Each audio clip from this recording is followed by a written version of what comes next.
Every credit card company says they have the best benefits. The question is which one is right for you. Moreover, everyone has their own financial journey that's different from the other. There are terms to watch after to make the decision a lot easier for you. First and foremost, consider the APR. This is the rate that lenders charge you if you have an outstanding balance. For instance, if you don't pay the balance off in full, you will owe interest on that balance. It's a good thing if you get a card with a low APR, annual percentage rate. Even if you don't carry a balance, it's wise to have a low APR. Also, research credit cards that have 0% introductory rates. Also keep in mind that the intro rate is only temporal. Your APR will rise afterwards. It's best to see if the APR after the intro is permanent or document the day the introductory period expires, so you won't be surprised later on. Annual fees are also an important factor to check. There are credit card companies out there that charge a fee by just having their card. The fee can range from $15 to hundreds of dollars. Most people try to avoid these cards and are ignorant of the fact that these cards carry a great reward benefit that offset the annual price. Just like with the APR, make sure that the number you see is permanent and not an intro offer just to reel you in. Since it's your first card, it's good to understand what your credit limit is. The credit is the amount your lender loans you each month.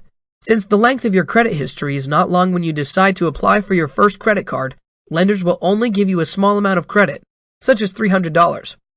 Whatever the limit is, it's best to not max it out every month.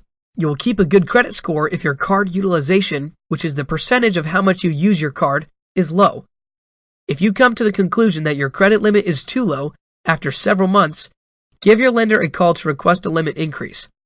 Don't get too excited because it's not wise to run up a balance you can't afford to pay back.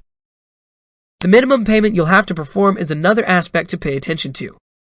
Even though we recommend that you pay off your balance each month, the lenders don't require you to do that.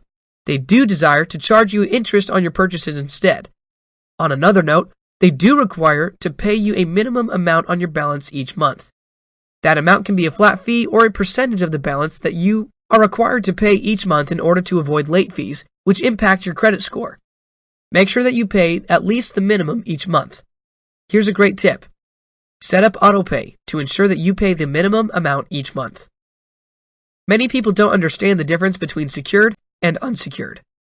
Getting a credit card for the first time can be difficult. The dilemma is that you need a credit card to build credit, but you need credit to get a credit card. You see the issue at hand here? If you're dealing with this problem, look into getting a secured credit card. These types of cards require a cash deposit that's equal to the limit on the card that's used for collateral if you fail to make payments. It's important for you to use this card like a regular credit card and make your payments on time. Your deposit is just simply a safety net. Moreover, you have the option to transition your secured credit card to an unsecured one. The lender will also give you back your deposit. Other than the annual fee, card providers charge other fees as well. This is why it's wise to read the fine print. One of the main fees you need to know is the late payment fee. For instance, if you miss a payment, what is the lender going to charge you for not paying your monthly payment?